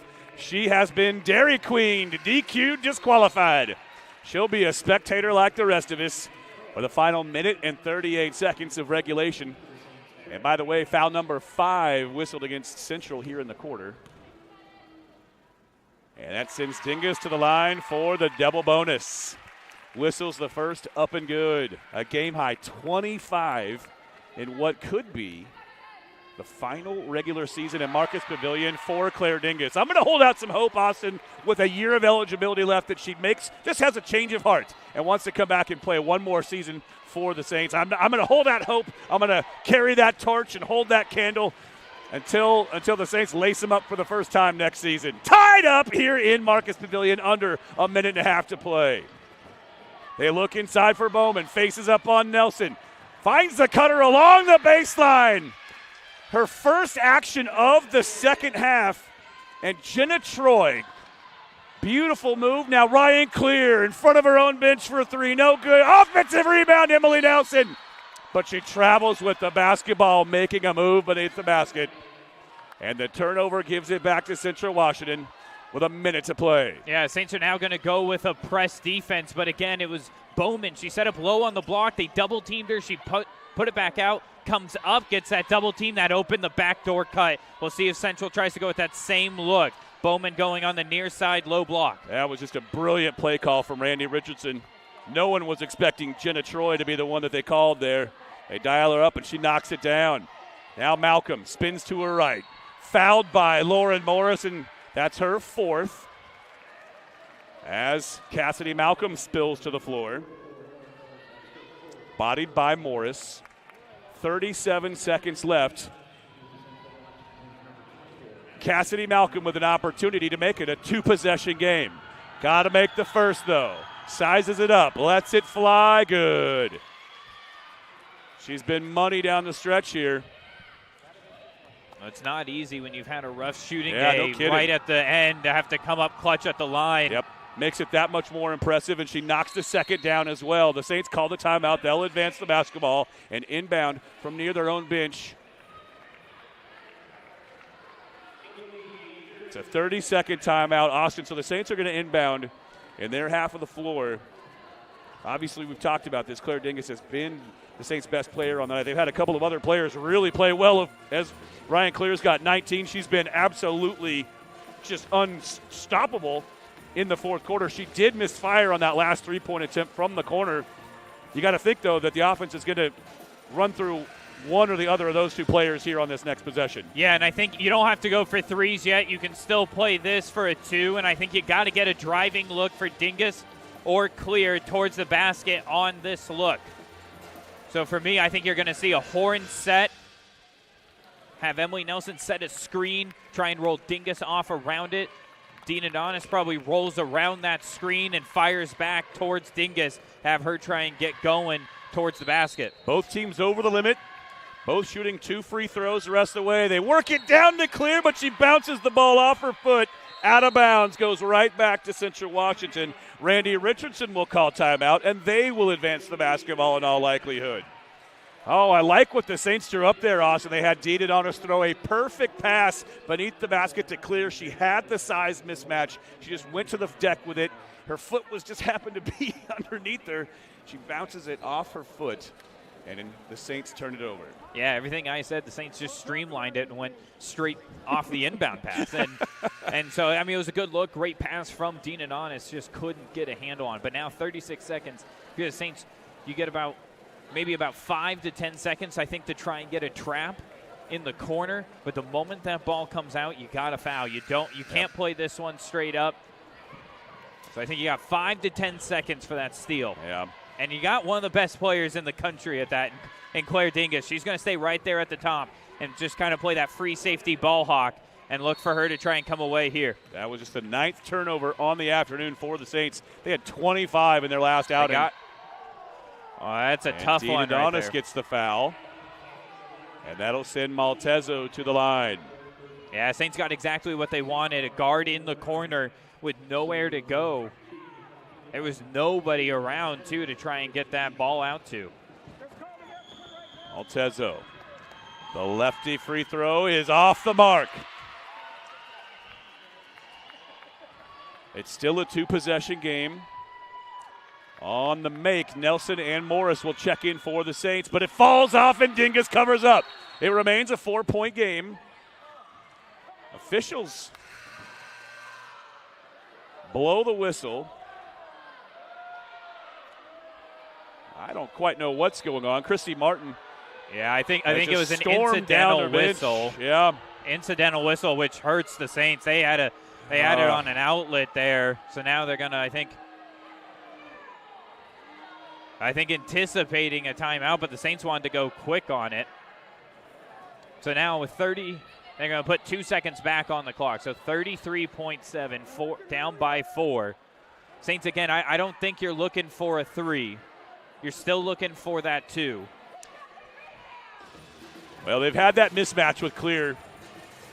It'll be interesting to see if they change up their defensive strategy with Ryan Clear at all here for this possession. She's had a smaller defender on her much of this game, if not all of it. Well, Morris will inbound. Dean Adonis takes it. Works toward the baseline. Whips a pass to Clear. Able to recover. 25 seconds on the clock. Clear's tough runner won't go. Oh, she had a couple of defenders draped all over her. Forced up a shot. It did not fall.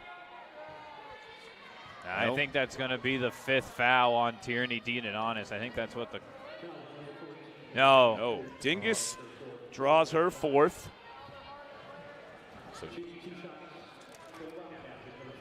the players on the floor with 4 fouls. Dean Adonis, Nelson, Morris, and now Dingus all have 4 fouls apiece. Yeah, that means Clear's got to be heads up, and that's got to be her committing the foul. Otherwise, you're going to lose a piece here on the next foul. But for the Saints, now you're starting to get into 3-point territory. I was just going to say it's very likely you've got to drop a play here to free up one of your shooters to spot up and get a look at a 3. Fortunately for the Saints, they've got a number of different options that they can call upon. You got Lauren Morris, who's already hit one in this game. You've got obviously Ryan Clear, Tierney Dean Adonis, and Claire Dingus, all very capable shooters.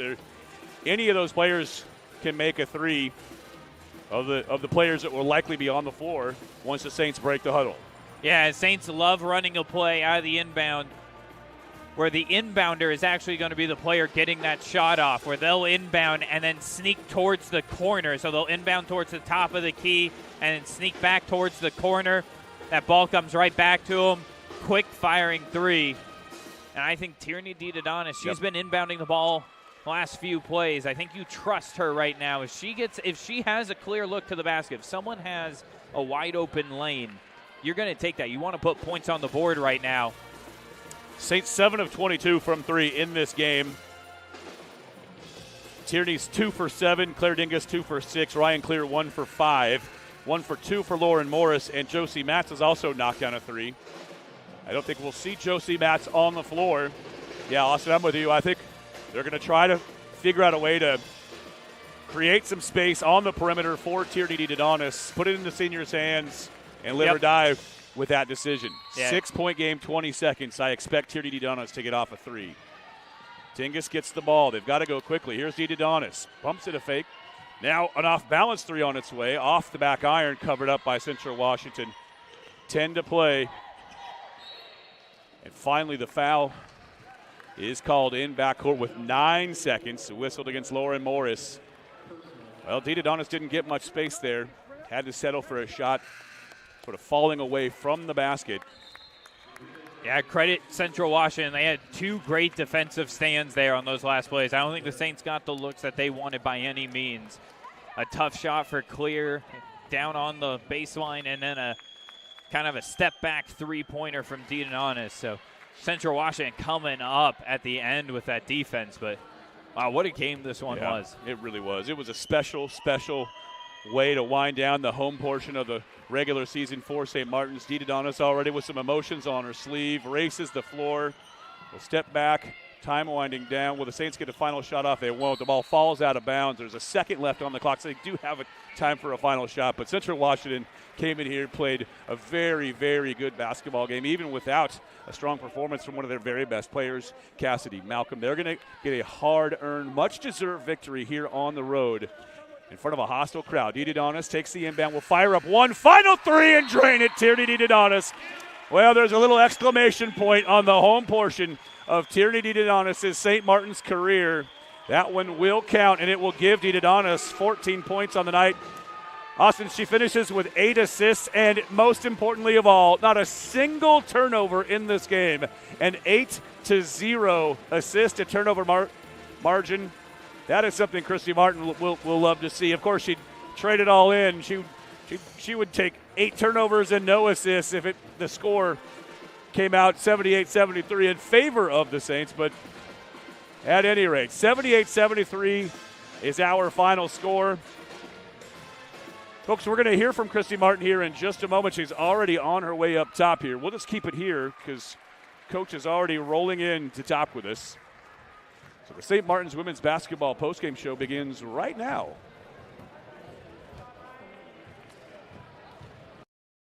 A little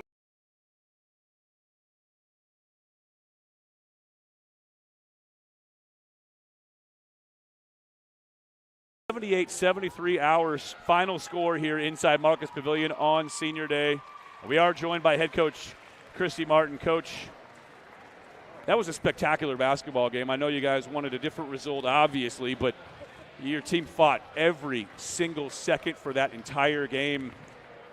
And on Senior Day, Tierney DeDonis comes in, gets 14 points, has 8 assists, and not a single turnover in this game. Her assist-to-turnover ratio, infinity on the afternoon. Tierney DeDonis has been a big part of this program under you for the last few years, and she just played her absolute tail off for you. Gave it everything she had. Yeah, she's irreplaceable, and I just can't say enough about T's growth just as a human and as a basketball player, but just as a leader too. I mean, it's incredible to see the fight in our team and just to how hard it is just to keep getting so close and just at the end just letting it slip, but just coming out every single game and persevering and fighting and giving everything that you have. That shows a lot of character, and it shows just a lot of perseverance, and I'm always proud of these guys because they always bring all of it. Well, I'm not sure, and I'm not even going to ask you to speculate on the future of Claire Dingus. We celebrated her at Senior Day. If this was the last that we've seen her play inside Marcus Pavilion in the regular season, she went out with a bang. I'm going to hold out hope that she sticks around for another season, but she finishes with a game-high 26 points, And she's just been such a special part of everything that you've been building here at St. Martin's. Talk about the heart, the fight, the guts, the fire, the spirit of Claire Dingus and what she means to you and St. Martin's basketball. I mean, her and T are in the same category for me. You know, they come in and they establish this tough, gritty culture that is kind of the never say die, you know, the Goonies side of it, I guess. But she's been incredible. She's been just somebody that we've been trying to build this program around, and finding another Claire Dingus is going to be extraordinarily difficult. But, you know, we've got people that are waiting in the wings. I think that Ryan Clear just had a fantastic game tonight, and it's really fun to see just how limitless her ceiling actually is. But, you know, like I felt like we played a great game. I felt like we got to the rim a ton. I know we got to the rim a ton. We got to the paint. We did everything we were supposed to do. They got to the paint. They got rewarded. We got to the paint, and we didn't. And, you know, I don't say stuff like that very often, but that's the fact of the matter when they're shooting, you know, 3 times as many free throws as we are. So there's a big difference in the game. Well, I do want to double back to Ryan Clear here for just a moment because, yes, the future obviously very bright with her as one of the centerpieces of the program for the next few years. And that fourth quarter that she turned in, I know she missed a couple of shots in the closing moments of the game, but she hit a ton of clutch shots for you in that fourth quarter. Yeah, she was getting to the rim, and, you know, the backdoor play, the lob that she, you know, didn't have any space to come down. And, you know, I thought she just showed a lot of athleticism and grit. So, yeah, we're going to get better. We're gonna be here. We're not going to go away, and we're excited to come back in a week and play in front of our fans. Once again, our fans were unreal today. They were amazing, and we'll be ready, and we're excited to play whoever's in front of us. We've got the Alaska trip yet to go here. I know you want to get downstairs and really kind of turn your sights toward these final 2 regular season games, Coach. We'll let you get on downstairs, pour over the stats, and get ready. Good luck next weekend up north of Alaska. Up in the Arctic Circle. Yeah, we go Bellingham, then Alaska. Thanks so much, Jeff. Appreciate All right, it. Coach. Thank you so much for stopping by. That is St. Martin's women's basketball head coach Christy Martin. Always gracious to join us and hang out for a bit. We're going to shut things down here, folks. If you want to take a look at the final stats, they are available online. We've got to get set up for a men's basketball broadcast. St. Martin's in Central Washington will be squaring off in about 25 minutes. We will start the pregame show in about 12-ish minutes thereabouts. So keep it locked, folks. Men's basketball action between St. Martin's and Central is coming up very, very, very soon.